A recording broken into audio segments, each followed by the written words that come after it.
Hi guys, today let's talk about the procurement steps. We want to see the entire process from sourcing to the supply of the goods, services or works. Now step number one is to prepare a procurement plan for each department.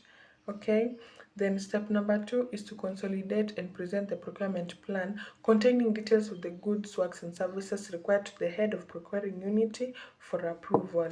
Now this is now the responsibility of a procuring unit to consolidate and present the procurement plan. Okay, now the next step is to review, and if satisfied it is approved. The procurement plan is reviewed, and if it's satisfied, this is mainly done in an example of an institute or a school. The principal will be responsible for the approval of the procurement plan. The next step is to invite quotations from at least 3 suppliers appearing in the register of pre-qualification or non-suppliers, or invite bids through open tenders or restricted tenders. The next step is to evaluate bids and recommend for selection of the best in terms of price and quality. Now, this is now the responsibility of the evaluation committee.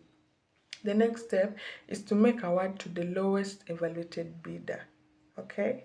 The next step is to communicate award to the successful bidders and debrief the unsuccessful bidders simultaneously. This is very necessary to communicate. Okay.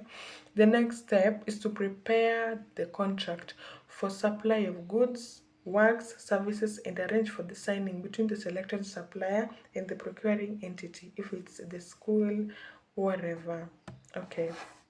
The next step is that the written contract shall be signed after an elapse of 14 days from the date of award of notification.